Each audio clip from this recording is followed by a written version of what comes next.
As tears streamed down Bella's face, the starving mare pushed her deformed foal toward Manuel, a broke farmer one notice away from losing everything. His impossible promise to heal the crippled newborn would transform not just 3 lives, but create a legacy that challenged modern veterinary medicine itself. The sun beat down mercilessly on the cracked earth of Willow Creek Valley, a once fertile stretch of land in rural Kentucky.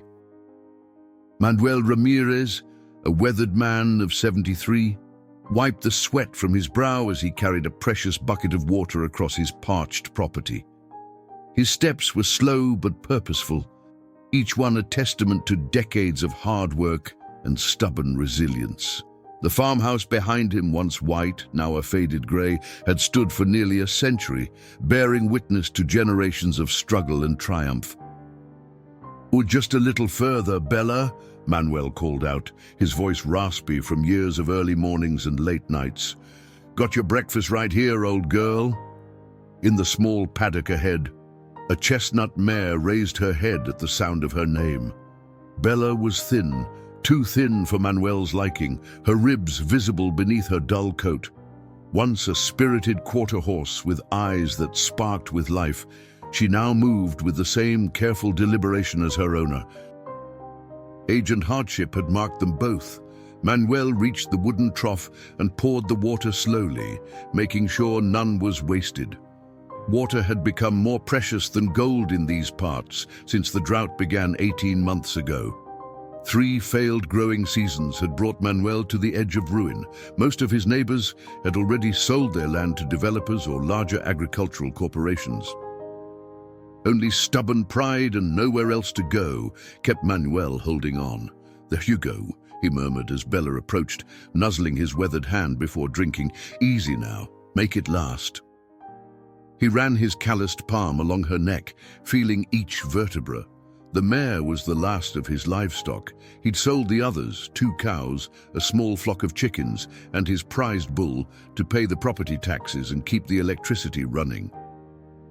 His own belly had grown accustomed to being half empty, but he refused to let Bella suffer the same fate. "Mr. Ramirez," a voice called from the gravel driveway. "Got your mail?" Manuel turned to see Sarah Donnelly, the young postal carrier, waving from her white truck with the blue eagle emblem. Her friendly face was one of the few regular visitors to his isolated farm these days. "Coming! Coming!" he called back, patting Bella once more before making his way toward the driveway. Sarah handed him a small stack of envelopes, her expression softening with concern. "You doing all right out here, Mr. Ramirez? That well of yours still holding up?" "Well enough," Manuel replied with a tight smile that didn't reach his eyes. "You got enough for me and Bella for now. My father says they're predicting rain next week," Sarah offered hopefully. "Maybe this drought will finally break." Manuel nodded, though hope was a luxury he'd stopped allowing himself months ago. That would be welcome news indeed. After Sarah drove away, Manuel shuffled through the mail as he walked back toward the house. Bills, mostly. Another notice from the bank about his mortgage payments. An advertisement for farm equipment he couldn't afford, and beneath it all, a letter from Green Valley Development Corporation, the 5th one this month. They wanted his land, the last holdout in their plan to build a sprawling residential community where family farms had stood for generations. Inside his kitchen, a time capsule of 1970s appliances and worn linoleum, Manuel dropped the mail on the table and opened the refrigerator. It was nearly empty. Half a loaf of bread, some butter, a few eggs from his last chicken before he'd been forced to sell it. He took out a single egg and the butter, ignoring the rumbling in his stomach that suggested 1 egg wouldn't be enough. As the small skillet heated on his ancient stove, Manuel looked out the window at Bella, who had returned to the shade of the lone oak tree in her paddock. He'd bought her 15 years ago, when his wife Maria was still alive and the farm was productive. Maria had loved that horse, spent hours brushing her coat until it gleamed like polished copper in the sunlight. "What would you think of me now, Maria?" he whispered to the empty kitchen. "Everything we built, everything we loved, slipping away like sand through my fingers." The egg sizzled as it hit the pan, and Manuel forced himself to focus on the present. Self-pity wouldn't feed him or Bella. After eating his meager breakfast, he would check the vegetable garden, the small plot he still managed to irrigate from the well, and then repair the leak in the barn roof. There was always work to be done, even on a dying farm. What Manuel didn't know, what he couldn't possibly have anticipated as he methodically ate his single egg, was that Bella harbored a secret that would change everything. A secret that had been growing within her aging body, defying the odds and veterinary science. A secret that would soon force Manuel to make a choice between keeping a promise to his beloved horse and saving his ancestral land. As the morning progressed and Manuel went about his chores, Bella watched him with intelligent eyes that held more understanding than a horse should possess. Something was coming, something neither of them was prepared for. As the afternoon sun slanted through the dusty windows of the barn, Manuel found himself pausing mid-repair, hammer in hand. Something about Bella's behavior had been troubling him for weeks now. The mare had always been spirited but predictable in her routines. Lately, though, she'd been restless, circling her paddock at odd hours and sometimes refusing the meager feed he managed to provide. "Getting old makes us all a little peculiar, I suppose," Manuel muttered to himself, returning to the leaky roof. The ancient rafters creaked beneath his weight as he stretched to place another patch over the worn shingles. Just as he secured the final nail, a strange sound caught his attention, a distressed whinny unlike Bella's usual calls. Manuel froze, listening. When it came again, more urgent this time, he scrambled down the ladder with a speed that belied his years. "Bella!" he called, hurrying toward the paddock. "What's wrong, girl?" He found the mare pacing nervously, her sides heaving with labored breaths. When she saw Manuel, she nickered softly and moved toward the fence, pressing her muzzle against his outstretched hand. "What's gotten into you today?" he asked, stroking her neck. That's when he noticed it. Her belly, rounder than it had been despite the limited food. A suspicion formed in his mind, so unlikely that he almost dismissed it immediately. "No," Manuel whispered, running his hand carefully along her flank.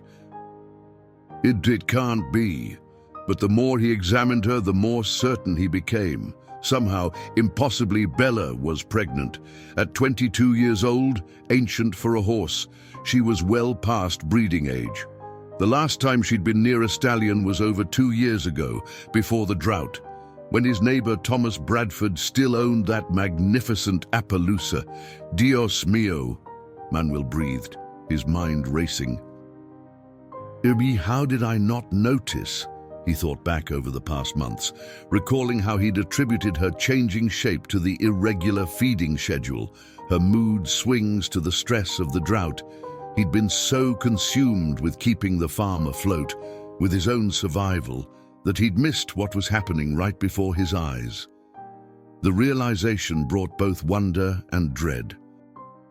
A foal would need resources he simply didn't have. More food, better shelter, possibly veterinary care. The cost would be enormous, yet something warm sparked in his chest. A feeling he hadn't experienced in years. Hope. "Don't you worry," he told Bella, making a decision in that moment that defied all logic and financial sense. "We'll figure this out together." That evening, for the first time in months, Manuel drove his ancient pickup truck into town. The vehicle protested the entire 10-mile journey, coughing and sputtering as if sharing its owner's reluctance to ask for help.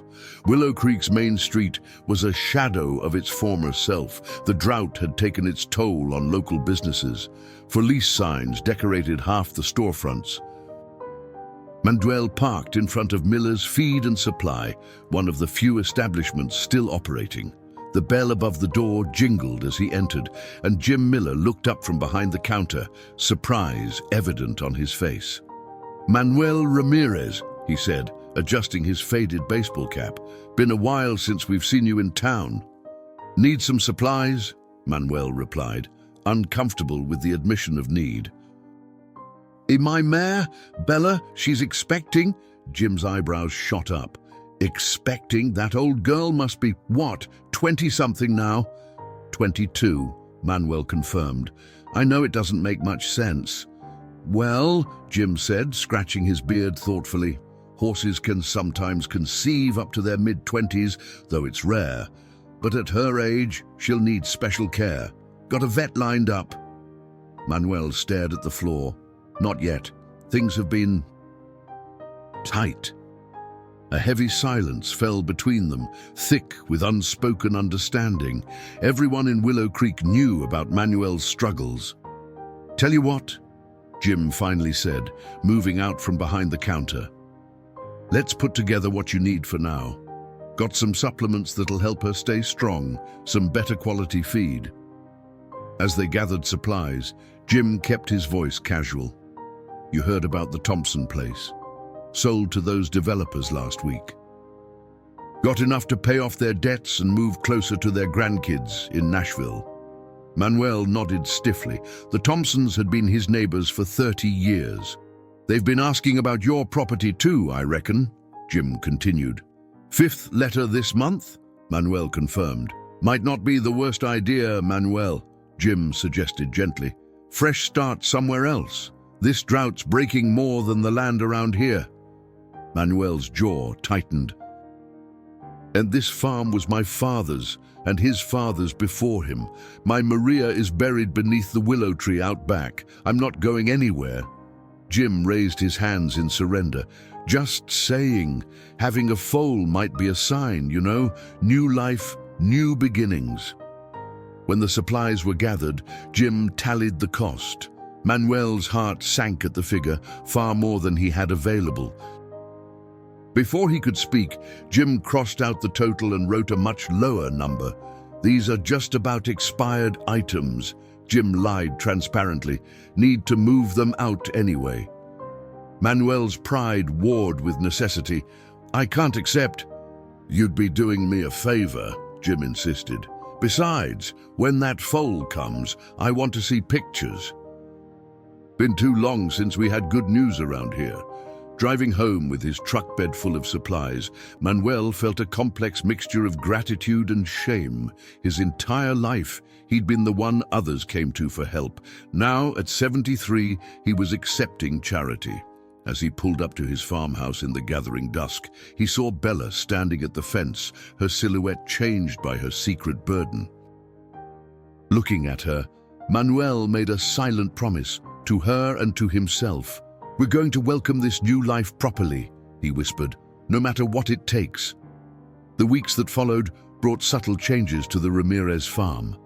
Though the land remained parched and the bank notices continued to arrive with alarming regularity, there was a new energy in Manuel's movements as he worked to prepare for Bella's foal. The old horse stall in the barn, unused since he'd sold his other animals, was cleared of cobwebs and debris.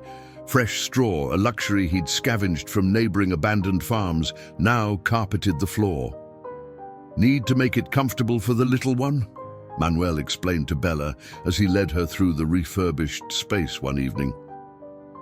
The mare sniffed curiously at the clean straw, then nudged Manuel's pocket where he kept apple slices, another extravagance he couldn't really afford but justified as necessary for Bella's health. "You're getting spoiled," he chuckled, pulling out a slice and offering it on his flat palm. "Don't get used to it." But they both knew it was an empty admonishment.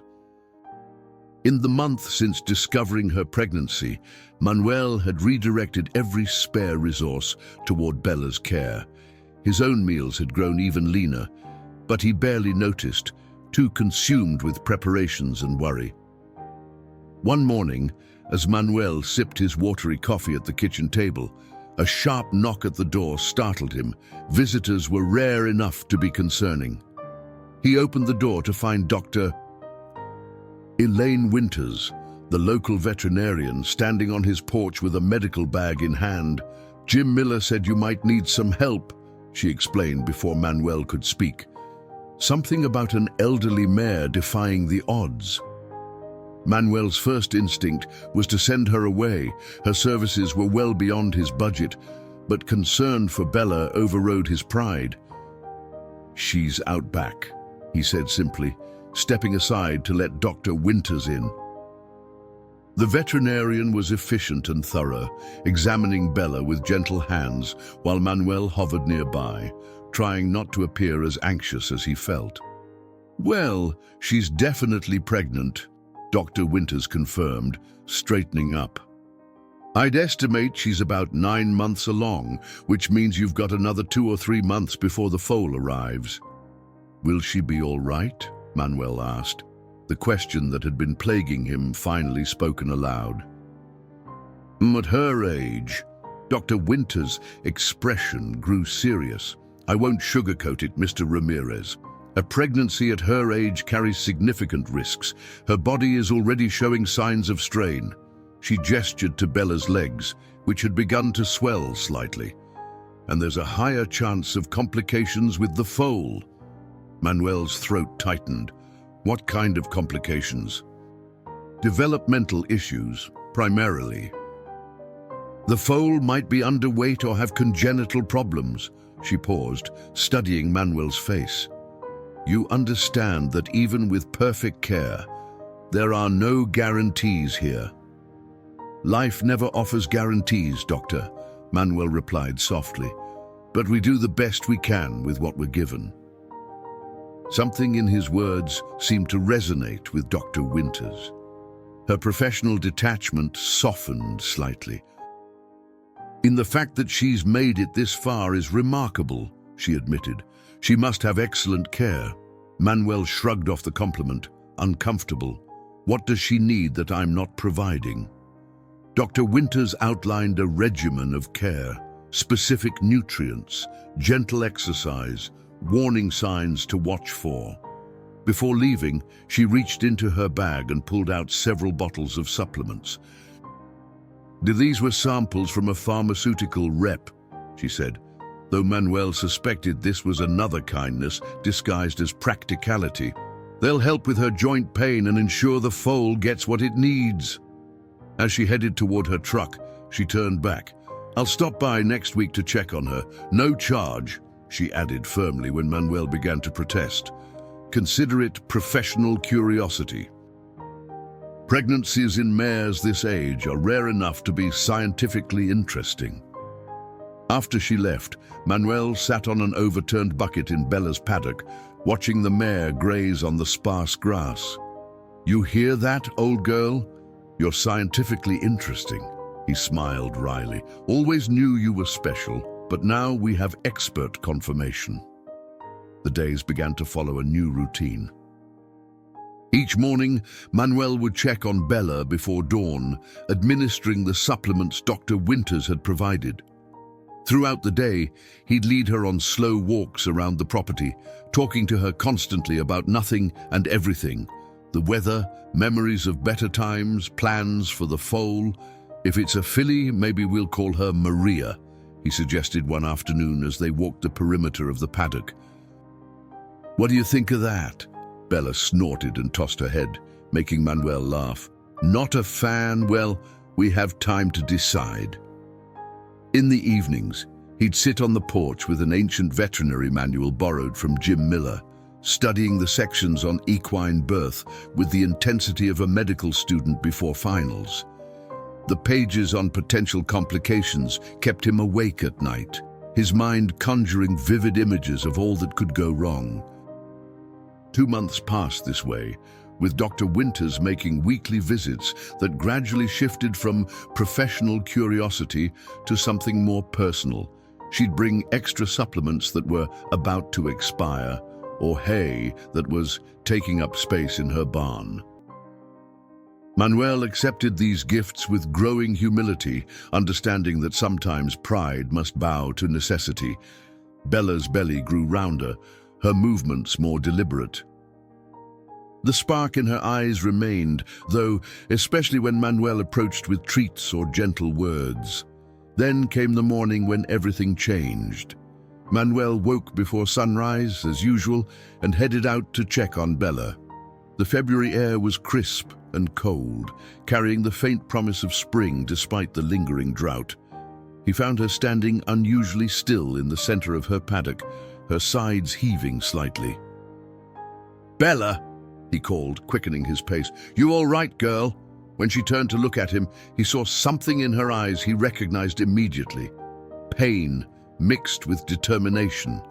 His heart quickened. "Is it time?" he whispered, reaching for her halter.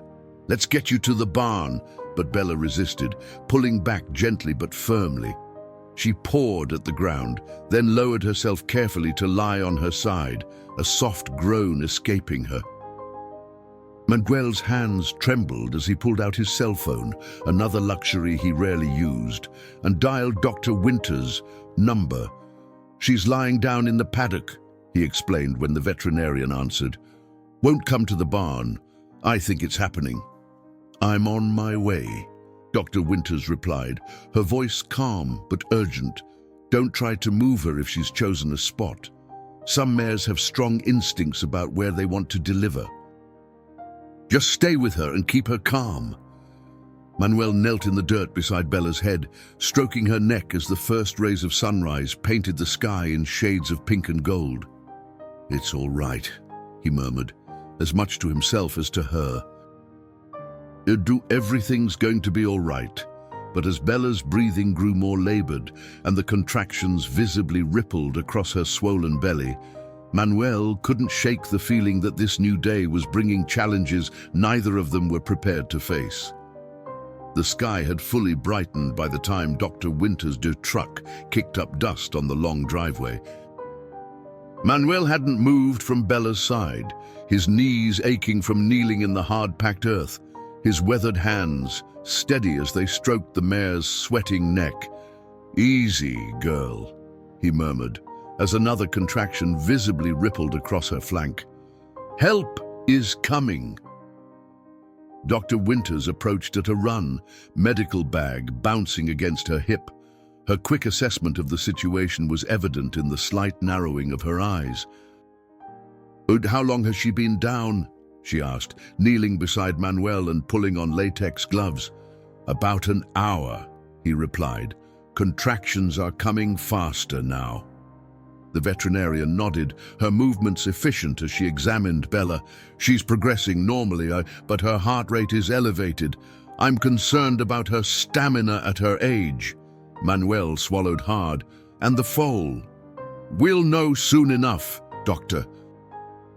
Winters replied, her gentle evasion telling Manuel everything he needed to know about the risks still ahead. The next hour passed in a blur of tension and whispered encouragements. Bella's labor intensified, her powerful body straining with each contraction. Manuel remained a constant presence at her head, speaking softly in a mixture of English and Spanish, words of comfort his own father had used when Manuel was frightened as a child. "You're doing so well, mi valiente," he told her, "so brave." When the moment of birth finally arrived, Manuel held his breath. Dr. Winters positioned herself expertly, hands ready to assist if necessary. Bella gave a tremendous push, and suddenly, encased in the birth sac, the foal began to emerge. "Front hooves first? That's good," Dr. Winters narrated, her voice professionally calm. "But head coming next? Yes, good alignment." With two more powerful contractions, the foal slid completely free. Dr. Winters immediately cleared its airways and ruptured the amniotic sac, allowing the newborn to take its first breath. "It's a colt," she announced, quickly running her hands over the wet, trembling body. Her examination paused at the foal's right front leg, and Manuel saw a subtle change in her expression. "Audrey, what is it?" he asked, fear tightening his chest. Dr. Winters met his eyes briefly before returning to her examination. "The leg has a deformity, angular limb deformity, it appears. The joint is twisted outward." Manuel's heart sank as he watched the newborn struggle to coordinate its limbs, the right front leg splaying awkwardly to the side when it tried to put weight on it. "Can it be fixed?" he asked, the question coming out hoarse and desperate. "Sometimes, with proper intervention," Dr. Winters replied cautiously, "but it requires specialized care, possibly surgery. It's expensive, Manuel." The unspoken reality hung heavy between them. The kind of treatment the foal needed was far beyond what Manuel could afford. Meanwhile, Bella had raised her head, her eyes focused intently on her struggling offspring. With tremendous effort, she pushed herself to her feet, swaying slightly with exhaustion. Dr. Winters moved back, giving the mare space to approach her newborn. What happened next would remain etched in Manuel's memory for the rest of his life. Bella sniffed her foal carefully, nickering softly as the colt tried unsuccessfully to stand. Then, to the astonishment of both humans, she began to nudge the foal, not toward herself, but toward Manuel. "Udo, what is she doing?" Manuel whispered, watching in confusion as Bella repeatedly pushed her nose against the colt's hindquarters, urging him in Manuel's direction. "I've never seen anything like this," Dr. Winters replied, her scientific detachment momentarily forgotten. The foal slid helplessly across the dirt with each of Bella's gentle pushes until he lay directly at Manuel's knees. Then Bella raised her head and looked directly at the old farmer, her large brown eyes meeting his. What Manuel saw there stole the breath from his lungs. Glistening trails of moisture streaked down from Bella's eyes, catching the morning sunlight like silver ribbons on her chestnut face. "She's crying," he said in disbelief. "Dr. Winters, are you seeing this?" "Bella is crying?" The veterinarian stood motionless, her scientific mind clearly struggling to process what her eyes were witnessing. "Horses don't produce emotional tears, Manuel. It's physiologically impossible." Yet the evidence was undeniable. Tears continued to stream from Bella's eyes as she nickered softly, looking from her foal to Manuel and back again. "She's giving him to me," Manuel whispered, the realization dawning with absolute certainty. "She knows she can't help him with that leg. She's asking me to save him." With trembling hands, Manuel reached out to touch the foal. The colt's coat was still damp, his large eyes bright with new life as he struggled against his body's limitations. "Horses are intuitive animals," Dr. Winters said quietly, her voice filled with wonder. "And they can sense kindness and trustworthiness in humans, but this is extraordinary." Manuel met Bella's gaze again, understanding flowing between man and horse with a clarity that transcended words. Gently, he gathered the struggling foal into his arms, cradling the small body against his chest. "I promise you, Bella," he said, his own eyes filling with tears to match hers, "I will not let him suffer. Somehow, I will find a way to make him whole." Bella lowered her head and pressed her muzzle against Manuel's shoulder in what could only be described as a gesture of profound trust and gratitude. In that moment, surrounded by the golden light of dawn on his drought-stricken land, Manuel made a vow that would change 3 lives forever. The hours following the birth unfolded in a flurry of activity. Manuel carried the foal to the barn, with Bella following anxiously behind, her exhaustion momentarily forgotten in her concern for her offspring. Dr. Winters had cleared space in the stall, laying down fresh straw and setting up a makeshift examination area. "Let me get a better look at that leg," she said, as Manuel gently placed the foal on the straw. The colt blinked up at them with wide, trusting eyes, his coat beginning to dry into a rich bay color that mirrored his mother's.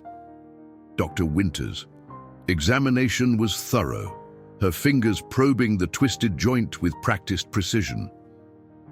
"It's a vulgus deformity," she explained, pointing to how the leg angled outward from the knee. Essentially, the bones didn't develop properly in utero. "Can he ever walk normally?" Manuel asked, his heart clenching as the foal attempted to rise, only to collapse when the malformed leg couldn't support his weight. The veterinarian sighed. In a perfect world, with unlimited resources, yes, he'd need specialized splints initially, possibly corrective surgery later, and extensive physical therapy. She paused, her eyes meeting Manuel's. But the reality is—" "I know what the reality is," Manuel interrupted, his voice quiet but firm. "I know what you're going to say, that the kind treatment he needs costs more than this whole farm is worth, that the sensible thing would be to—" He couldn't finish the sentence. Bella nickered softly from where she stood watching, as if understanding the gravity of the conversation. "Yes," Dr. Winters acknowledged. "That would be the standard recommendation in a case like this, considering the circumstances." Manuel looked from the struggling foal to Bella, then back to the veterinarian. "I made a promise. Dr. Winters. I'm not going back on my word." Something in his tone must have convinced her of his resolve, because instead of arguing, she simply nodded. "And then we'll need to get creative." She reached into her bag and pulled out a roll of medical tape and some padded bandages. "This is just temporary support. It won't correct the problem, but it might help him stand long enough to nurse." Together, they fashioned a crude brace that held the foal's legs straighter. With this support, the colt managed to struggle to his feet, wobbling precariously but remaining upright. Bella immediately approached, positioning herself so her udder was accessible to her hungry offspring. "At least he can feed," Manuel said, relief evident in his voice as the foal began to nurse enthusiastically. Dr. Winters packed up her supplies, her expression troubled. "This temporary brace won't last long, and it won't correct the underlying issue. He needs a proper orthotic device, physical therapy."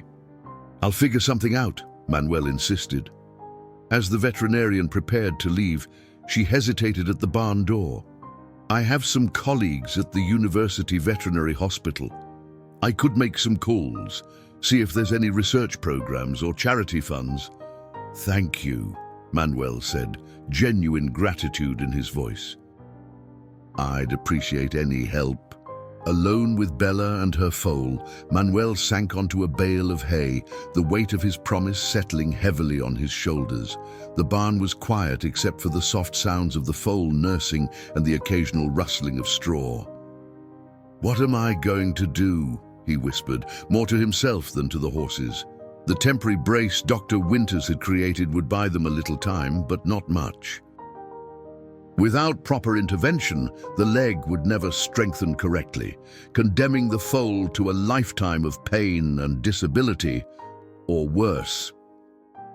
Manuel closed his eyes, exhaustion washing over him after the intensity of the morning. As he sat there, memories began to surface, whispers from his childhood rising through the years. He remembered watching his grandfather, Esteban Ramirez, tend to the animals on this very farm. Esteban had been known throughout the county for his almost magical ability to heal injured livestock, using techniques passed down through generations. Manuel's eyes snapped open. "The book!" he said aloud, causing Bella to look up curiously. "Abuelo's book." With renewed energy, Manuel hurried from the barn to the farmhouse. In the attic, buried beneath decades of accumulated possessions, was a trunk containing his grandfather's belongings. Manuel hadn't opened it since inheriting the farm, considering the old remedies and techniques outdated compared to modern veterinary medicine. The trunk was exactly where he remembered, coated in a thick layer of dust.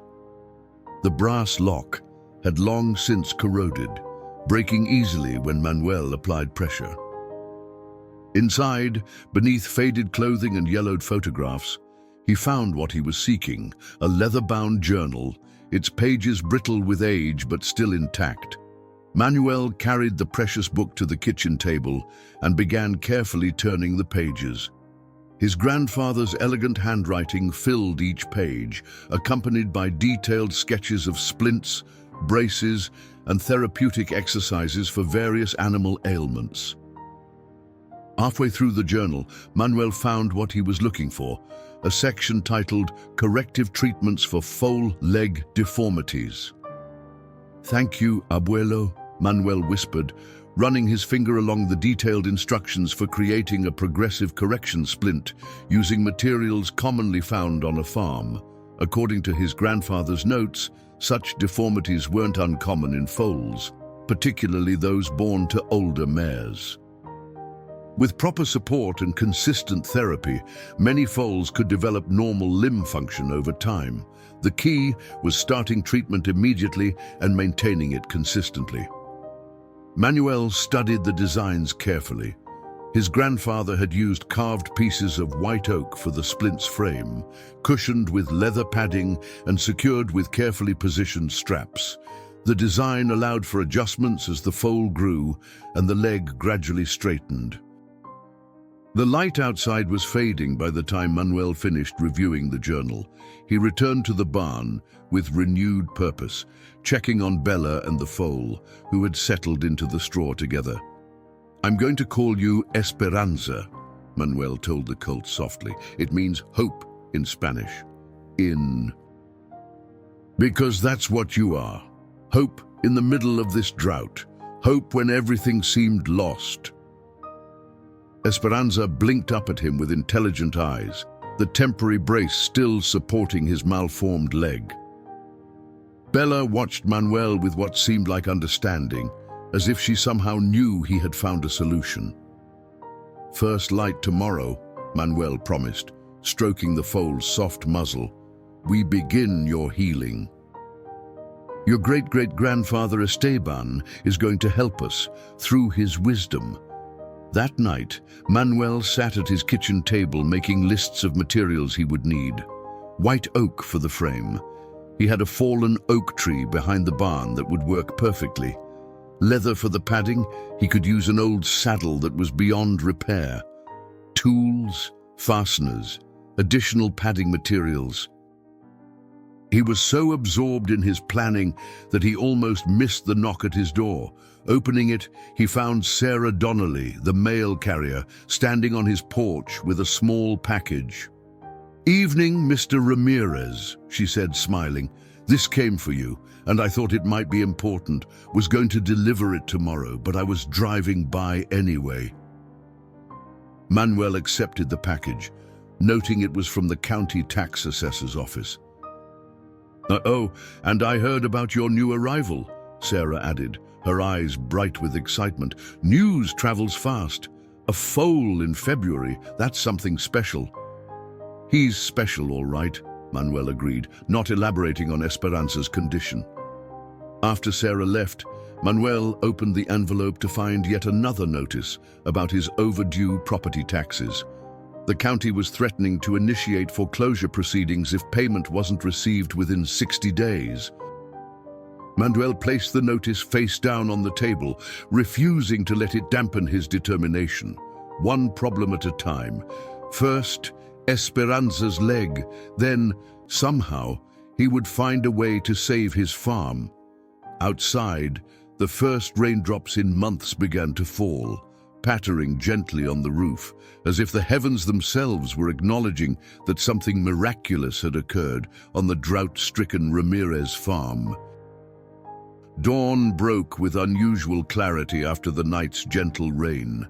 Manuel had slept little, his mind filled with calculations and plans for Esperanza's treatment. He rose before the sun, his old bones protesting, but his spirit resolute. In the barn, Bella greeted him with a soft nicker, standing protectively near her foal. Esperanza lay curled in the straw, the temporary brace still holding his leg in position. When Manuel entered the stall, the colt raised his head, dark eyes bright with recognition. "Good morning, little one," Manuel said, kneeling to check the brace. "Today we start making you stronger." After ensuring both horses had fresh water and feed, Manuel set to work. The fallen oak behind the barn had been seasoning for nearly 2 years, perfect for his needs. Using his grandfather's detailed sketches as a guide, he selected a section of the trunk with straight grain and began the laborious process of splitting and shaping the wood. His hands, gnarled from decades of farm work, remembered skills long dormant. The draw knife sliced through the oak with practiced precision, curls of pale wood gathering at his feet as he shaped 2 long, slightly curved pieces to match the natural angle of a healthy foal's leg. "Abuelo would be proud," Manuel murmured to himself, holding up the shaped pieces to check their symmetry. "His hands live on in mine." By midday, the wooden components were complete. Manuel returned to the house, retrieving an old saddle from the storage room. The leather was cracked in places, but still supple enough to serve as padding. Using a sharp knife, he carefully cut and shaped pieces to line the wooden splints, creating a cushion that would protect Esperanza's leg while providing firm support. The sound of a vehicle pulling into his driveway interrupted his work. Through the window, Manuel spotted Jim Miller's pickup truck. The feed store owner climbed out, carrying a small box. "Heard your foal has some trouble with his leg," Jim said without preamble when Manuel opened the door. "Dr. Winters mentioned you might need some supplies." Manuel's pride warred briefly with necessity before he stepped aside to let Jim enter. "That's thoughtful of you." "Community looks after its own," Jim replied simply, placing the box on the kitchen table. Inside were rolls of veterinary bandages, antiseptic ointment, and other supplies Manuel would need for Esperanza's care. "Dr. Winters said you're trying to save the foal instead of, well, you know." Manuel stiffened slightly. "He deserves a chance." Jim raised his hands in a placating gesture. "No argument from me, just surprised is all. That kind of care takes resources. Some things matter more than money," Manuel said quietly. Jim's eyes fell on the leather pieces and wood splints laid out on the table. "What's all this?" "A brace, my grandfather's design." Manuel picked up the journal, showing Jim the detailed sketches. "He had a gift for healing animals. Taught me some, though I never had his touch." Jim studied the designs with interest.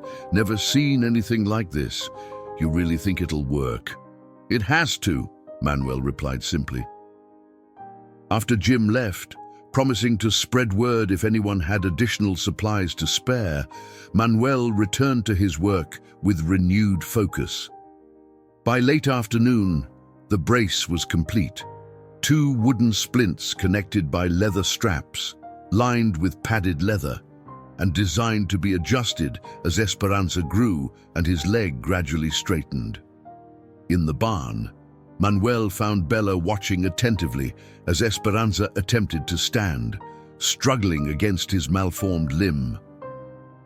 The mare's eyes followed Manuel as he approached with the brace, seeming to understand the purpose of the strange contraption in his hands. "This might be uncomfortable at first," Manuel warned the foal, kneeling beside him. With gentle hands, he removed Dr. Winters' temporary support and replaced it with his grandfather's design, carefully positioning the wooden splints on either side of the leg and securing them with the leather straps. Esperanza protested initially, trying to shake off the unfamiliar weight. Manuel held the leg steady, speaking soothingly until the foal calmed. Once the brace was secured, Manuel helped Esperanza to his feet. The transformation was immediate and astonishing. Though still awkward, the foal could now put weight on his right front leg, the brace holding it in proper alignment. Esperanza took one tentative step, then another, his eyes wide with what Manuel could only interpret as surprise at his newfound mobility. "Look at that," Manuel whispered to Bella, who watched intently. "He's standing properly." As if understanding the significance of the moment, Bella approached her foal, nudging him gently as if encouraging him to try his new support. Esperanza responded by taking several more steps, each steadier than the last. Manuel sat back on his heels, tears welling in his eyes as he watched the foal navigate the stall with growing confidence. This was only the beginning. According to his grandfather's journal, the real work would be the daily exercises to strengthen the muscles and gradually correct the bone alignment, but it was a promising start. Over the next week, Manuel devoted himself entirely to Esperanza's therapy. Following the journal's instructions, he performed passive manipulation exercises on the foal's leg 3 times daily, gently bending and stretching the joint to improve flexibility and strength. Between sessions, Esperanza wore the brace, learning to move with increasing coordination. Bella remained a constant presence, watching each therapy session with an almost human understanding. She seemed to encourage her foal, sometimes nudging him to stand when he would rather lie in the straw, other times standing patiently as he practiced walking around her. Word of Manuel's efforts spread through Willow Creek. Dr. Winters returned to check on Esperanza's progress, her professional skepticism giving way to grudging admiration when she saw how well the foal was responding to the homemade brace. "And I've seen expensive commercial orthotics that don't work this well," she admitted, watching Esperanza trot awkwardly but determinedly around the paddock. "Your grandfather's design is remarkable."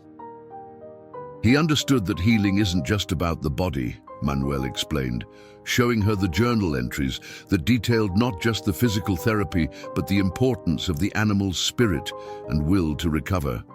"Esperanza wants to run like his mother. That desire is as important as the brace."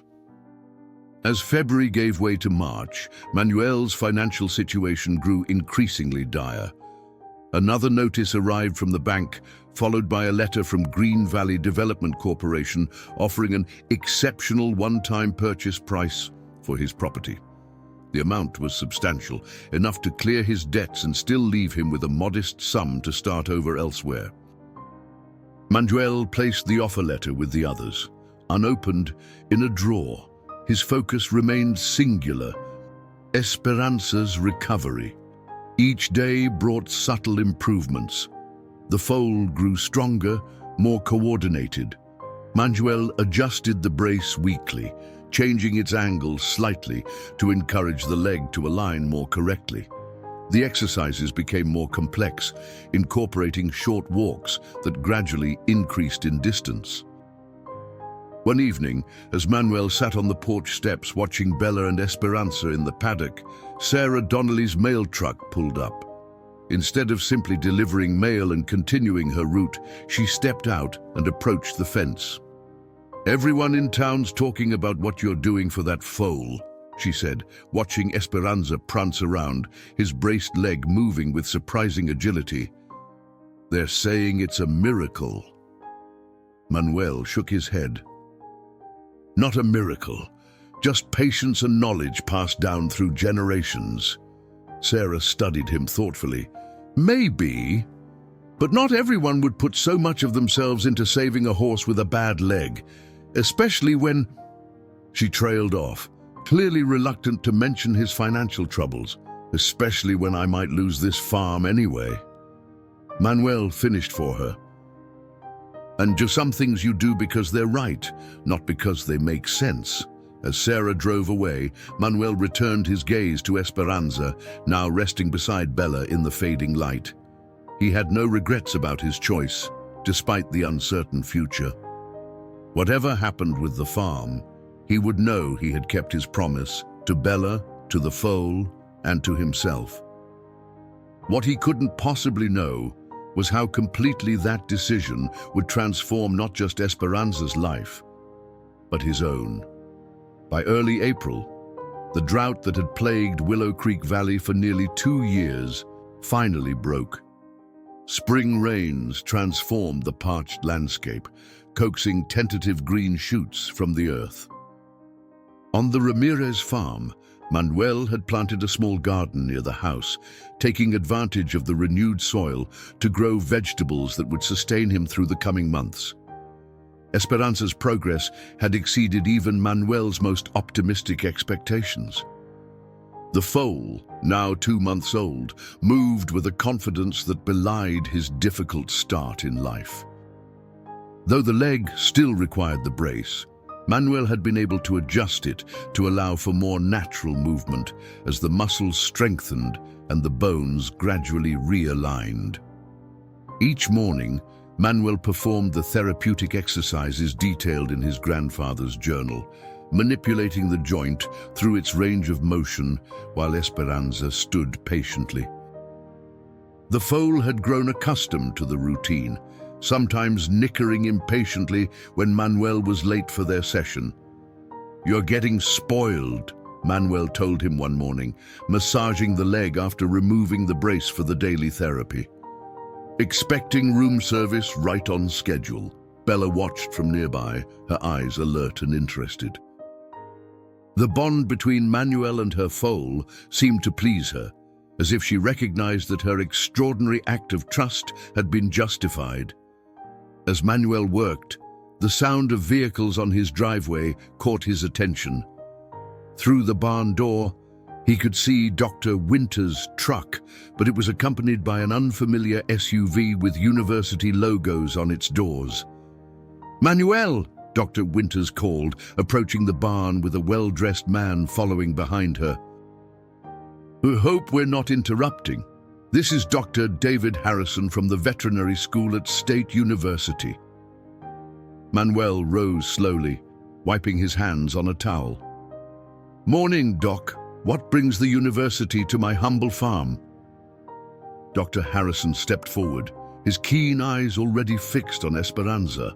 "Dr. Winters has been telling me about your remarkable work with this foal. I specialize in equine orthopedics, and I must say, I'm intrigued by what I'm hearing." Manuel nodded cautiously, protective instincts rising. "He's doing well, gets stronger every day." Dr. Harrison moved closer, examining the brace that lay beside Manuel. "May I?" he asked, picking it up before Manuel could respond. His fingers traced the carved wood and supple leather with professional interest. "This design. It's unlike anything in current veterinary practice, yet the principles are sound, possibly better than some commercial devices I've seen. My grandfather's design," Manuel explained. "He had ways of healing that didn't come from textbooks." "Clearly," Dr. Harrison murmured, turning the brace over in his hands. "And you say the foal had a significant valgus deformity at birth?" Dr. Winters nodded. "Severe. I honestly thought euthanasia might be the kindest option, given the circumstances." Dr. Harrison approached Esperanza, who regarded the stranger with curious eyes. With gentle hands, the specialist examined the foal's leg, noting the improved alignment and muscle development. "Extraordinary," he said finally, straightening up. 2 months of therapy with this homemade device has accomplished what might take 6 months with conventional treatments." He turned to Manuel with newfound respect. "Mr. Ramirez, would you be willing to share more details about these methods? The university has a research program focused on affordable veterinary care for rural communities. What you're doing here could help countless animals." Before Manuel could respond, a third vehicle pulled into the driveway, a glossy black Mercedes with tinted windows. The contrast between the luxury car and the weathered farm was jarring. A tall woman in an expensive suit emerged, her practiced smile revealing perfect teeth. "Mr. Ramirez, Rebecca Whitmore, Green Valley Development." "I hope I'm not interrupting, but I've been trying to reach you by mail for months." Manuel's expression hardened. "I'm not interested in selling." Rebecca's smile didn't falter. "I understand your attachment to the property, but our offer has increased substantially." The board feels your land is essential to complete our community development plan. As you can see, Manuel gestured to the visitors and horses, I'm in the middle of something important. Rebecca glanced dismissively at Esperanza before doing a double-take, her eyes widening slightly. Is that a foal with some kind of brace on its leg? This, Dr. Harrison interjected, is possibly one of the most innovative approaches to equine orthopedic rehabilitation I've seen in 20 years of practice. Rebecca seemed momentarily thrown off script, but quickly recovered. How interesting. Well, Mr. Ramirez, when you have a moment to discuss business matters, please call my office. Our new offer is quite generous. After she departed, leaving behind a business card and the lingering scent of expensive perfume, Dr. Harrison turned back to Manuel. As I was saying, the university would be very interested in documenting your techniques. We could offer a research stipend, perhaps bring some students out to learn directly from you. Manuel blinked, caught off guard by the sudden turn of events. A stipend? Yes, Dr. Harrison confirmed, not a fortune, but it would help cover expenses while we document these traditional healing methods. Preserving this knowledge is important, it's clearly effective, and it could be implemented in communities without access to expensive veterinary equipment. After the visitors left, promising to return with formal paperwork, Manuel sat on a hay bale beside Bella, trying to process what had just happened. "Did you hear that, old girl?" he asked the mayor, who nudged his shoulder gently. "They want to pay me to teach what Abuelo taught me." The irony wasn't lost on Manuel. For years, he'd set aside his grandfather's traditional practices in favor of modern methods, considering them relics of a bygone era. Now, those same outdated techniques might be his farm's salvation. Word of Esperanza's remarkable recovery spread quickly through the agricultural community. The following week brought more visitors, a reporter from the county newspaper, 2 more veterinarians, and several local farmers curious to see the miracle foal for themselves. "You're becoming a celebrity," Manuel told Esperanza as he adjusted the brace one morning. The foal, now comfortable with the device, pawed the ground impatiently, eager to be released into the paddock where he could practice his strengthening trot. The attention brought unexpected benefits. Jim Miller refused payment for feed, insisting it was promotional consideration, since Esperanza's story was bringing customers to his store. Dr. Winters reduced her fees to a nominal amount, citing the educational value of monitoring such an unusual case.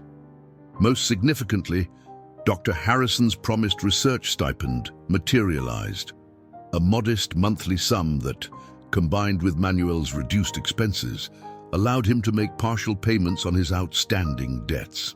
It wasn't enough to resolve his financial crisis completely, but it bought him precious time.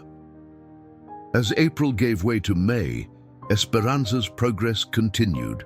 Manuel gradually reduced the time the foal spent in the brace, allowing the leg to function more independently.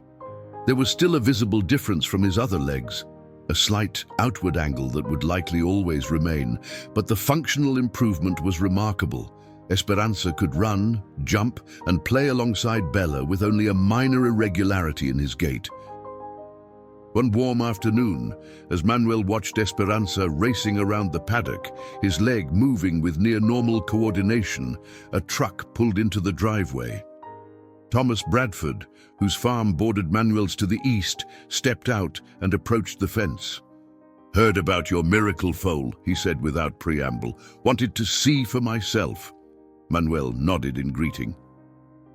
Thomas had sold his farm to Green Valley 6 months earlier and was rumored to have relocated to Florida with the proceeds. "Just visiting the old neighbors?"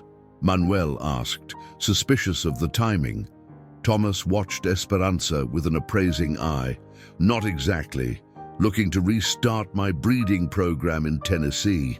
Bought a nice property there. He turned to Manuel. That colt has good lines, despite the leg. His mother was bred to my Appaloosa, wasn't she? Yes, Manuel confirmed, though I never expected her to conceive at her age. Life finds a way, Thomas mused. Listen, Manuel, I'd be interested in buying him when he's weaned. That leg won't affect his breeding potential, and he's got spirit. I could offer you a fair price, enough to make a significant dent in whatever you owe the bank. The offer hit Manuel like a physical blow. He hadn't considered selling Esperanza, hadn't allowed himself to think that far ahead. Yet here was a potential solution to his financial problems, a way to potentially save the farm. I'll need to think about it, Manuel replied, his voice tight. Thomas nodded. No rush. Just something to consider. He glanced toward the main road, where a Green Valley development sign advertised the future site of Willow Creek Estates, luxury living in nature's embrace. They won't stop, you know, Thomas added quietly. They'll keep raising their offers until you can't say no, or they'll wait until the bank forecloses and buy it at auction. Either way, they'll get what they want eventually. After Thomas left, Manuel remained at the fence, watching Bella and Esperanza in the paddock. The foal had come so far, had fought so hard to overcome his disability. The thought of selling him, even to a good home, felt like a betrayal of the promise Manuel had made that February morning when Bella had entrusted her baby to his care. Yet what choice did he have? The research stipend from the university wouldn't last forever. The bank's patience was limited. Perhaps selling Esperanza was the pragmatic solution, a way to honor his obligation to the farm that had been in his family for generations. As if sensing his troubled thoughts, Bella approached the fence, Esperanza following closely behind. The mare gazed at Manuel with those intelligent eyes that seemed to understand far more than a horse should. Beside her, Esperanza reached his nose through the fence slats, seeking the treats Manuel usually carried in his pockets. "What should I do?" Manuel whispered, stroking Bella's forehead. "What's the right choice here?" The mare offered no answer, but as Manuel's hand moved to touch Esperanza's velvety muzzle, a certainty settled in his heart. Some promises couldn't be broken, no matter the cost. Some bonds transcended practical considerations. Whatever happened with the farm, Esperanza wouldn't be sacrificed to save it. They would find another way, together. By mid-August, the Ramirez farm had undergone a transformation that went beyond the physical repairs to buildings and fences. The spirit of the place had shifted, infused with new purpose and energy. What had once been a struggling homestead clinging to the past was now evolving into something unprecedented in Willow Creek Valley. Manuel stood on his porch in the golden light of dawn, coffee mug in hand, surveying the changes with quiet amazement. The barn, its roof now properly repaired and its exterior freshly painted a deep red, housed 6 horses in various stages of rehabilitation. The paddock had been expanded and divided into therapeutic zones, one for gentle walking exercises, another with specialized footing for balance training, and a third with small obstacles to help recovering horses rebuild strength and coordination.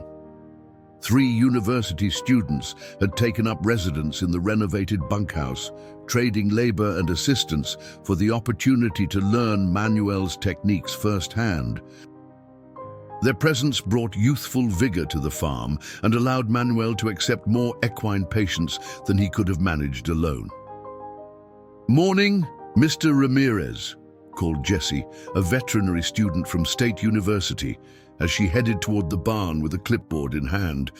"Midnight's tendon measurements show another 10% improvement this week." Manuel nodded, pleased but not surprised.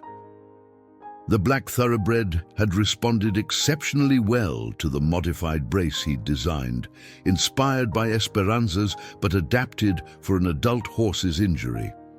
Speaking of Esperanza, the now 5-month-old colt trotted into view, his movements so fluid and natural that only the most discerning eye could detect the subtle asymmetry in his gait. He had grown into a handsome young horse, his bay coat gleaming with health, his eyes bright with intelligence and confidence. What had surprised Manuel most was Esperanza's apparent understanding of his own journey. The young horse seemed to recognize fellow patients, often approaching new arrivals with gentle curiosity, staying near them during their therapy sessions as if offering encouragement. "That colt's worth his weight in gold, Doctor," Winters had commented during her last visit. "He gives the other horses something to aspire to, living proof that recovery is possible."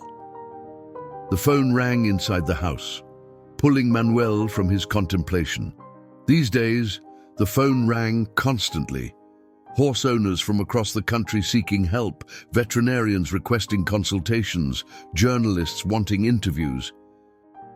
Manuel had hired Sarah Donnelly's college-age daughter to manage the calls part-time, establishing waiting lists and screening inquiries.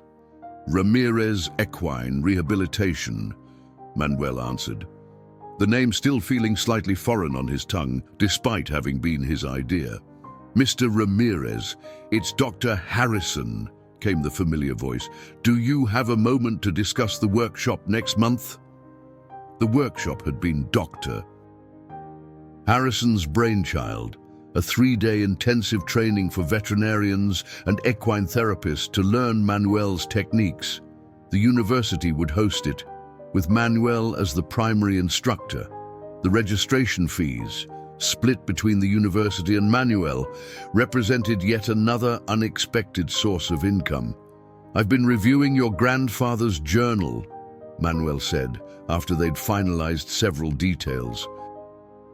"There are sections on preventative care that might be worth including." "Absolutely," Dr. Harrison agreed.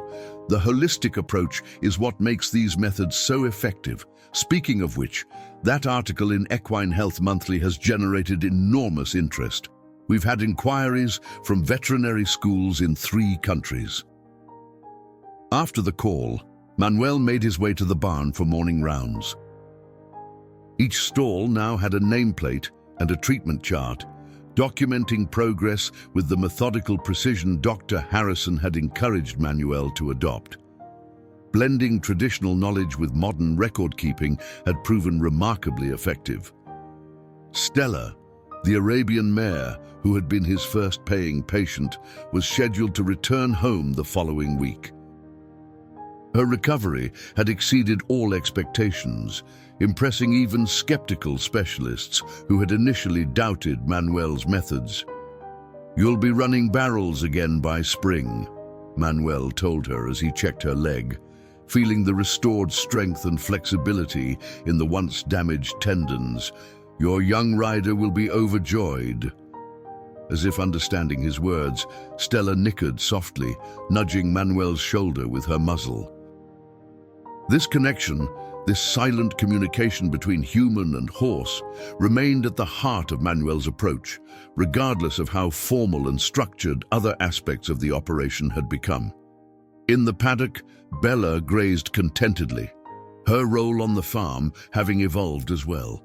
The aging mare had revealed an unexpected talent for calming nervous or traumatized horses. Manuel often brought new arrivals to her first, letting Bella's steady presence ease their anxiety before beginning treatment. "She's a natural therapy horse," Jessie had observed, after watching Bella stand patiently beside a panicked gelding, her quiet presence gradually soothing him. "Some horses just have that gift." By mid-afternoon, Manuel was supervising the construction of a new round pen, a circular enclosure specifically designed for controlled movement therapy. The contractors, local men who had initially been skeptical of Manuel's venture, now worked with enthusiastic efficiency, having seen the steady stream of trailers arriving with horses and departing with satisfied owners. "And never thought I'd see this place bustling again," remarked Frank Davis, the lead carpenter, as he secured a section of fencing. "My father used to talk about how your dad ran this farm in its heyday. Seems like the Ramirez touch hasn't faded after all." Manuel smiled, remembering his father's pride in their property. "Just had to find a new direction, I suppose." Jim Miller arrived with the weekly feed delivery, his truck now making 2 trips to accommodate the increased demand. As they unloaded the supplies, Jim handed Manuel a copy of the local newspaper. "Thought you'd want to see this," he said with a grin. Front page. The headline read, "Miracle of Willow Creek. Local farmer revives traditional healing methods, saves horses and family farm." Beneath it was a photograph of Manuel working with Esperanza, the young horse's progress evident in his strong stance. "They're calling it the Miracle of Willow Creek," Jim chuckled. "Though from what I've seen, it's less miracle and more hard work and knowledge. Perhaps a bit of both," Manuel replied, thinking of that February morning when Bella's tears had changed everything. Some aspects of their journey defied rational explanation. That evening, after the students had retired to the bunkhouse and the day's treatments were complete, Manuel sat on the porch steps with his grandfather's journal open on his lap. He was transcribing the valuable knowledge into a more organized format, preparing what would eventually become a published manual on traditional equine rehabilitation techniques. The sound of hoofbeats drew his attention. Esperanza had approached the porch, Bella following a few paces behind. The young horse stood before Manuel, his posture strong and balanced, his once deformed leg bearing weight with perfect confidence. "I look at you," Manuel said softly, rising to stroke the colt's gleaming neck. "Who would believe you're the same frightened foal from that cold morning?" Bella moved forward to stand beside her offspring, her intelligent eyes meeting Manuel's. In that moment of connection, Manuel felt a profound sense of having come full circle. The mare who had once entrusted her vulnerable foal to his care now stood witness to the remarkable changes that act of trust had initiated. "We did this together, didn't we?" Manuel told her, including Esperanza in his gaze. "The 3 of us." As if in agreement, Bella dipped her head slightly, her expression serene in the fading light. The financial reality of Manuel's transformation had become clear earlier that week, when his accountant, another recent addition to his growing team, had presented him with updated projections. The mortgage that had once loomed as an insurmountable obstacle would be paid in full within 18 months. The tax issues that had threatened foreclosure were resolved. Ramirez equine rehabilitation was not merely sustainable but profitable, with a waiting list extending months into the future. Yet it wasn't the financial success that brought Manuel the deepest satisfaction as he stood with Bella and Esperanza in the twilight. It was the knowledge that his grandfather's wisdom lived on, that animals who might otherwise have been lost were finding healing on this land, that his father's farm had found new purpose without sacrificing its heritage. The sound of a vehicle on the driveway interrupted his reflections. Headlights illuminated the gathering dusk as a truck towing a horse trailer slowly approached. Manuel hadn't been expecting a new arrival, but emergencies sometimes altered the carefully maintained schedule. As the vehicle came to a stop, Manuel recognized Thomas Bradford stepping out of the driver's seat. The man looked around with undisguised amazement at the transformed property before approaching Manuel. "Quite a change since I was here last," Thomas remarked, gesturing toward the new facilities and repaired buildings. "In words spreading far and wide about what you're doing," Manuel nodded cautiously, wondering why his former neighbor had returned. "What brings you by, Thomas? Still interested in buying Esperanza?" He rested his hand protectively on the colt's neck. Thomas shook his head. "No, nothing like that. I can see he's found his purpose right here." He paused, seeming uncharacteristically hesitant. "Actually, I've brought someone who needs your help." He moved toward the trailer and carefully lowered the ramp. From inside, Manuel could hear the nervous shuffling of hooves. "Champion barrel racer," Thomas explained as he disappeared into the trailer. "Fractured his cannon bone during a competition 3 months ago. Veterinarians in Tennessee say he'll never race again. Recommended putting him down." Thomas emerged, leading a magnificent Palomino gelding, whose discomfort was evident in his halting gait and tense posture. The horse's right front leg bore a traditional support wrap, but even from a distance, Manuel could see it wasn't providing adequate stabilization. "I remembered what you did for Esperanza," Thomas continued, his voice softer now. "Thought if anyone could help Storm here, it might be you." Manuel approached slowly, allowing the injured horse to become accustomed to his presence before gently examining the leg. The damage was extensive, but not unlike other cases he had successfully treated. "I believe I can help him," Manuel said finally, straightening up. "But it will take time, several months at least." Relief flooded Thomas's face. That's wonderful news. "Whatever it costs, however long it takes, I just couldn't give up on him without trying everything possible." As Manuel led the new patient toward the barn, Esperanza followed, his interest in the newcomer evident. Bella, too, fell into step behind them, the three forming a procession that seemed to embody the farm's transformation, from a place of ending to one of new beginnings. Later that night, after settling Storm into a prepared stall and completing the initial assessment, Manuel returned to the porch.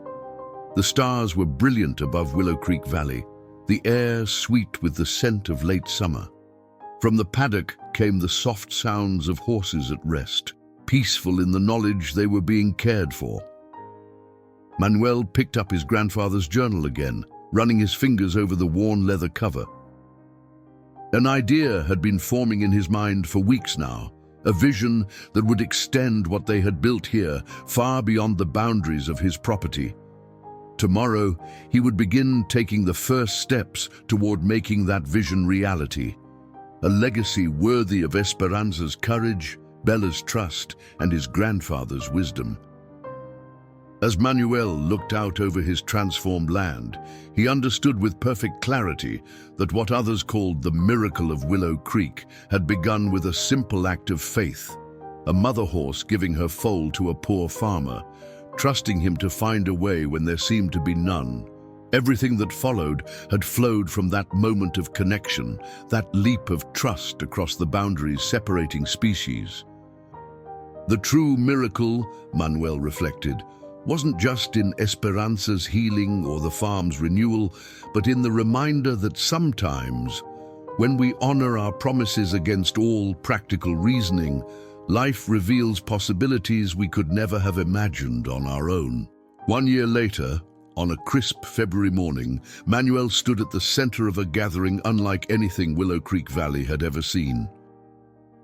The once struggling Ramirez farm had transformed beyond anyone's wildest expectations, least of all his own. Where barren fields had stretched, there now stood an extensive complex of barns, paddocks, and specialized rehabilitation areas. A modern clinic building gleamed in the morning sun, its design blending seamlessly with the historic farmhouse and refurbished original barn. Signs directed visitors to the Esperanza Center for Equine Rehabilitation and Education. Today marked the official opening, though the center had been operating informally for months. More than 100 people had gathered for the ceremony. Veterinarians, horse owners, university representatives, local residents, and journalists from publications as far-reaching as National Geographic and the New York Times. "Who would have believed it?" Jim Miller murmured, standing beside Manuel as they surveyed the crowd. From nearly losing everything to This, Manuel nodded, still sometimes struggling to comprehend the journey himself. Life takes unexpected turns. At the center of it all stood the reason for everything. Esperanza, now a yearling, his coat gleaming in the winter sunlight, his once deformed leg bearing his weight with perfect confidence as he greeted visitors with curious interest. Beside him, Bella watched over the proceedings with her characteristic dignity, her role as the farm's therapy assistant now official, complete with a special halter bearing the center's logo. Dr. Harrison approached, clipboard in hand. "Everything's ready when you are, Manuel." The governor just arrived, and the university president is already seated. Manuel straightened his tie, a concession to the formality of the occasion, and made his way to the small podium set up near the main barn. As the crowd quieted, he looked out at the faces before him, recognizing so many who had played roles in this unlikely transformation. Dr.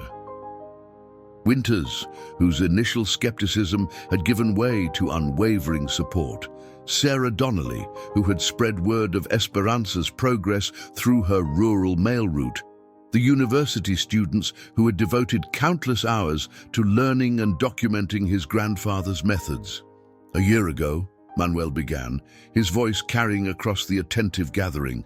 This farm was dying. The drought had taken nearly everything, and I was facing foreclosure. He paused, his eyes finding Bella and Esperanza at the edge of the crowd. Then, on a cold February morning, something extraordinary happened. Manuel recounted the story many had now heard, how Bella had given birth to a foal with a severely deformed leg, how she had pushed her struggling baby toward Manuel, tears streaming down her face, entrusting her most precious gift to his care. "I made a promise that day," Manuel continued, "a promise to a mother horse that I would save her foal. It seemed impossible. I had no resources, no specialized equipment, barely enough food for myself, but I had knowledge, passed down from my grandfather, traditional healing methods that modern medicine had largely forgotten." He gestured toward Esperanza, who stood proudly beside a current patient, a thoroughbred recovering from a racing injury. What began as one man's promise to one desperate mother has grown into something I never could have imagined. Today, we officially open the Esperanza Center, dedicated to 3 principles: healing through the integration of traditional and modern methods, education to preserve and disseminate this knowledge, and accessibility to ensure that no horse is denied treatment because their owner lacks financial resources. This last point was what Manuel considered his most important achievement. The center's unique structure, part clinic, part educational facility, part non-profit foundation, allowed them to offer services on a sliding scale. Fees from those who could afford to pay, combined with grants and the university partnership, subsidized treatment for animals whose owners had limited means. No horse who can be helped should be lost due to financial constraints, Manuel said, his voice firm with conviction. And no healing knowledge should be lost because it doesn't fit neatly into contemporary categories. As Manuel concluded his remarks and cut the ceremonial ribbon, applause swept through the crowd.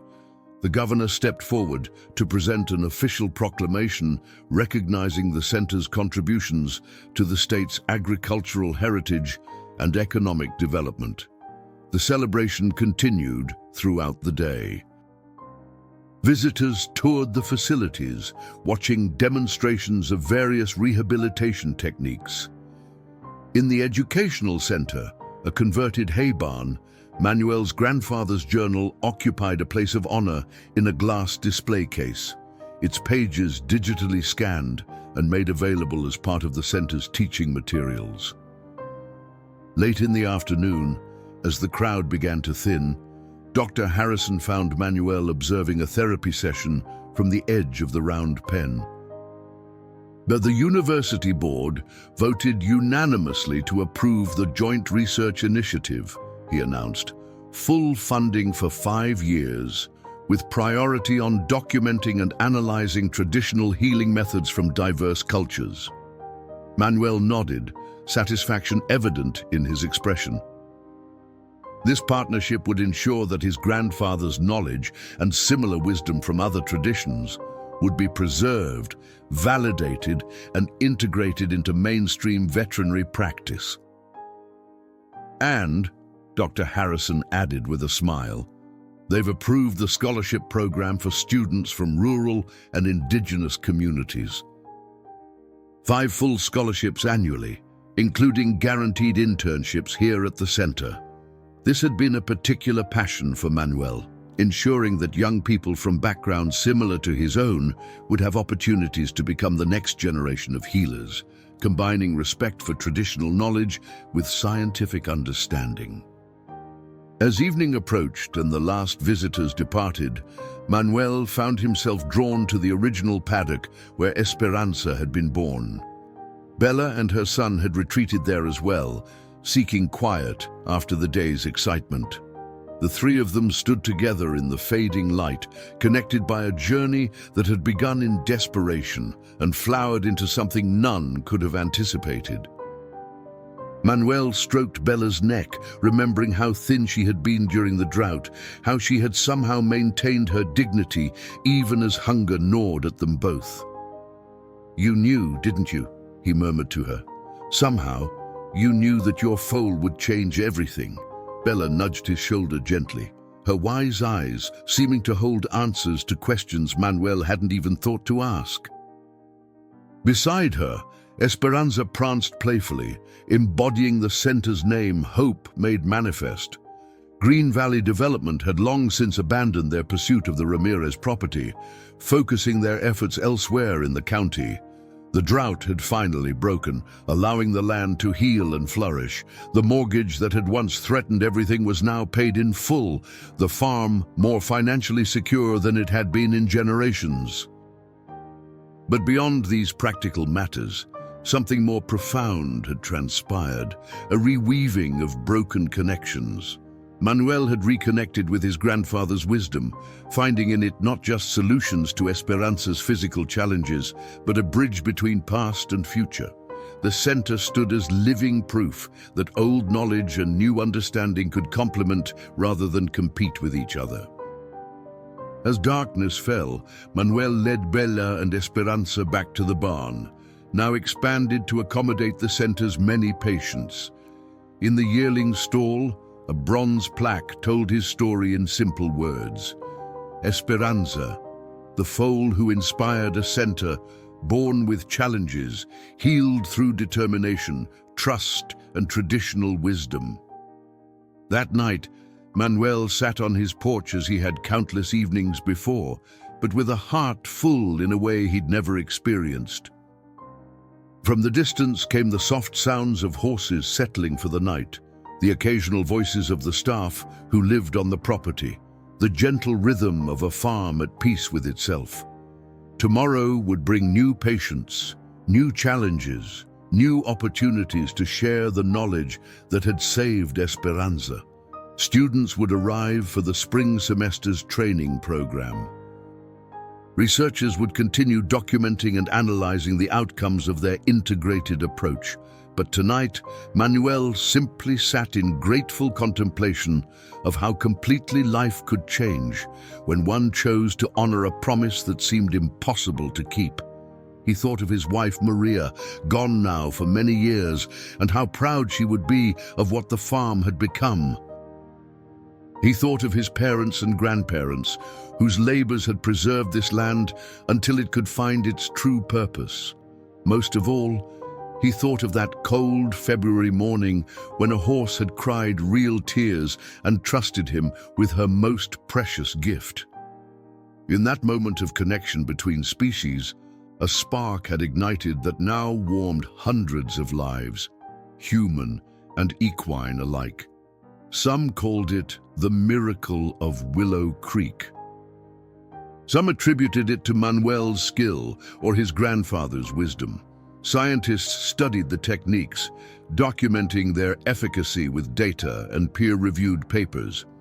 But Manuel knew the truth was both simpler and more profound.